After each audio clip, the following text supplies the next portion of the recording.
He spent 10 years in Shechem.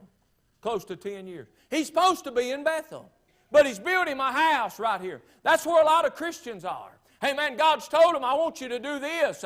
I want you to separate yourself. I want you to be here. I want you to do this kind of ministry. And while you were on your way back to where God wanted you to be, you stopped in Shechem in a place known for its sin.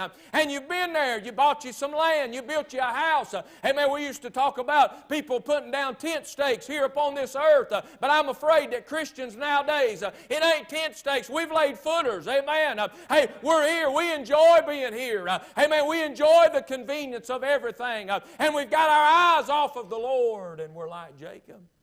We see a sinful delay.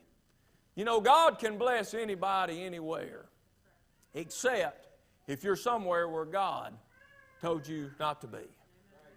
Amen. Unless you are somewhere doing something that God told you not to be doing. He cannot bless that. Amen. So we see a sinful delay in verse number 1. But then we also see the sexual defilement. Amen. Here also.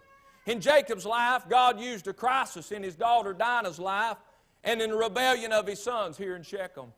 Chapter 34, verse 1 says that Dinah went out to see the daughters of the land. His daughter Dinah, which is by his wife Leah. Amen. The only daughter that he had. You say, preacher, what's that mean? That means that he went out to hang out. She went out to hang out with the daughters of Shechem. She went out to go hang out with her girlfriends. Parents, I got something for you right here. Hey, man, listen up right here, parents. You need to know who your kids' friends are. You need to know who they go spend time with on Friday night, Saturday night. Hey, man, you need to make sure they ain't going and spending time with a bunch of hell-raising, dope-smoking, beer-drinking, crazy nuts. Hey, man, just because they told you that they're good folks. Hey, I'm telling you, you need to, you say, preacher, little Johnny and little Susie are good kids. Hey, good kids get hoodwinked all the time just because they go to church. Hey, you need to know where your boys and your girls are going. Hey, man, young people, you need to know who you're hanging around with. Hey, man, who you're hanging around with. You say, what do you mean? Hey, the Bible is full of good people that made some bad friends. And guess what? It's easier to pull somebody down than it is to pull somebody up.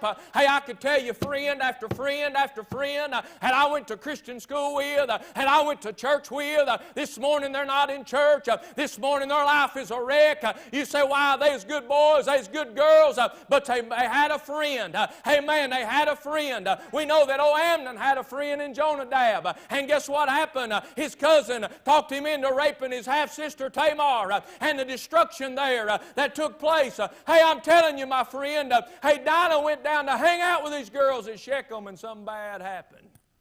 Hey, man, that's an extra point there. Hey, man, and that's the truth. We see the sexual defilement. You say, what do you mean, preacher? Well, Dinah was defiled by the prince of Shechem. Some people say that she had a consensual relationship.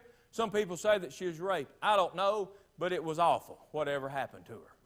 Right. Amen. And Shechem, the prince there, wanted to marry her.